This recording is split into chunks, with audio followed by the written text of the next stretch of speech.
Club NGMI.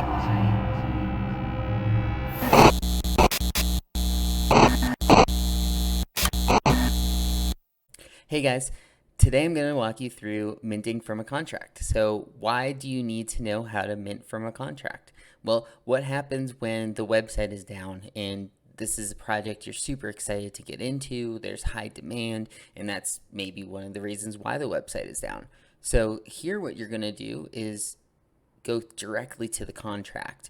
And in this case, you don't have to worry about the site being down because that's just the front end basically. So you're going back end into the contract, and I'll show you in a few easy steps how to do so. So for today, I'm going to use the example of Penelope's Country Club. Now, I'm probably going to refer to them as Perlinis moving forward, just as a heads up. This is what I'm talking about. So it's a little cat, and this is number 1354 of Penelope's Country Club. You can scroll down, and under details, you grab the contract address right here. And Opensea makes it very simple because you can just click into the contract address and it'll bring you up this window. Now, this is the contract address itself. It tells you how much Ethereum is in the balance and the token ID, different users, how much they've spent. So I go into the tracker right here and I click that PCC symbol. So now what happens? Oh wow, someone 18 minutes ago just minted 10 of these Perlinis. So this account right here, you can see it's the same account on the last 10 of these mints. There hadn't been a mint for 9 hours before that. So this isn't one of those fast moving projects, but that's why it's going to be a good example for me to show you how to mint from this contract. So this transfers page is the default page. There's a few important things to look at on this page. The first one here, next to overview, it tells you the type of token. So in this case, it's ERC 721. Sometimes you'll see the ERC 1155 right there. So that just tells you what type of token you're working with in this contract. Now the max total supply here tells you how many of these have been minted. So 1,595 of these have been minted, and that lines up down here under the token IDs where it shows the last number on here matches up perfectly. So that's helpful when you're looking up a current contract that's minting, that's going quickly. Every time you refresh this page, those numbers will update, so you know, oh, we're 20% of the way minted or 75% of the way, and it's very useful to follow along. When we say we're following along with the contract, this is what we mean. So there's 421 holders of these Perlinis, so it's almost 4 each person on average is holding. And then this transfer section down here. This is something that confuses people at times where they think that, oh, there's 1751 that have minted. That's not true. 1595 have minted, and then the other 150 have been sold on the secondary market. So that's where the transfers comes in, is that's all of the times that Perlinis has moved hands, so to speak. So that's what you can see here. You can see how recently these transactions were done and what the token IDs are. So you can scroll down, and right here, this atomic match, this is showing you that 1140 was sold on secondary 18 hours ago. So you can go through and you might be seeing names that you recognize on the two. In this case, for mint, the from is always going to be the same. This 0x0 address, because it's coming from a null address. And then in future ones that are on secondary, you'll see the seller and the buyer right here. The other thing that's useful in this section, if you go to the transaction hash, you can see specifically which IDs this person bought, at what time, what was the cost, how much do they pay in gas. So right here, they paid 56 gwei. So that's telling me that if I wanted to mint right now, I would have to likely put at least 56 gwei if I wanted to get that next token ID number, which sometimes comes in handy if you know, like with Fame Lady Squad, we knew what IDs had different traits. So we went through and we were like, well, this trait is coming up in the next 10 mints.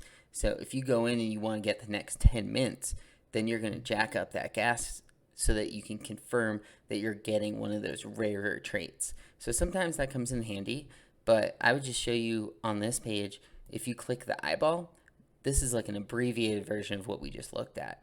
So this tells you which IDs they bought and then how much they paid in gas right here. So the 56 is right there as well, very useful. Then you can go to holders and you can see the top holders of this token. So you can see the guy that just bought is this ID right here. And they have now 95 of these Perlinis. Now, you're going to say, oh, it's the address. I don't know who that is. I can show you a quick way to look that up. On Opensea, you just copy this address and you drop it in here. And it's telling you it's Tweety V2, who is the owner of that address. So Tweety V2 is the largest holder of this token. But you can see some of these others with the ENS addresses, like Degenerate Gambler here, Yoda NFT, and then you'll see the Penelope's Country Club .eth. What's this mean? This is telling me like the actual project is holding 20 of these, likely for giveaways down the road. And don't be alarmed if you see one of the top holders being the project itself, because it's likely that they're doing giveaways in order to give future Perlinis off to people who may have missed the mint or just promotional purposes. Then I go to the contract tab, and this is where you could read the contract. So you go down here. I only really use a couple of these. You can feel free to browse through and see what each of them are. But I'm just going to show you the token URI. So that last one that we looked at was 1354. And if I click query, it's going to give me this address for the IPFS, the metadata of this specific token ID. So if you click that, this is going to give you all the traits associated with that ID. So this is good when sometimes Opensea hasn't updated the image yet. So you can go through and you can check, oh, what different attributes does my specific NFT have? This is a quick way to get that. So background red, collar, you got the different count number of it, and also this image right here. So sometimes if you don't know what it looks like, you can just see within this metadata. And now look, here's this, it's white with that pink background. Click on here, it matches. So that's just more of a confirmation thing. But sometimes OpenSea lags and you want to know what your NFTs that you just spent hundreds or thousands of dollars on, what do they look like? And that's the easy way to grab the metadata. Another one on here is the cost. So this one is 0.08 cost to mint. So that's why you can see right here with the 8 in front. Also, you probably know if you're looking at this item how much it costs going in. Then you go to write contract, and this is the important part. First thing you do is you're going to connect to the Web3 portal. And it's going to pop up, yes, I want MetaMask. And you go through, and then the window pops up. You agree to connect, and here you go.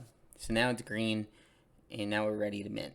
You'll notice on here there's a dev mint, but then mint cats. So this portion is going to look different based on what NFT you're minting. But likely you get something that says mint very obviously, like this. Mint cats, that's where you go. The dev mint is when you're minting, likely the devs had a specific list of usernames that could go in and mint early.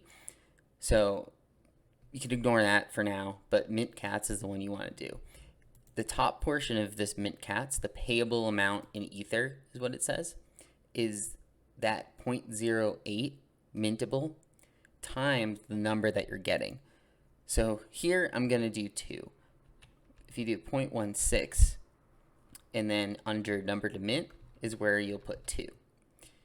Now you just go through and you click write. MetaMask will pop up and you'll see the gas price. Right now I'm seeing a 42 GWE. That's the average gas. What I was telling you before is I'll look at the transfers tab and click the eyeball and see what the most recent transactions went through as and do slightly more. So if that said 450 and I really want this item to go through soon, then I'm going to probably put in 500 for my GWE.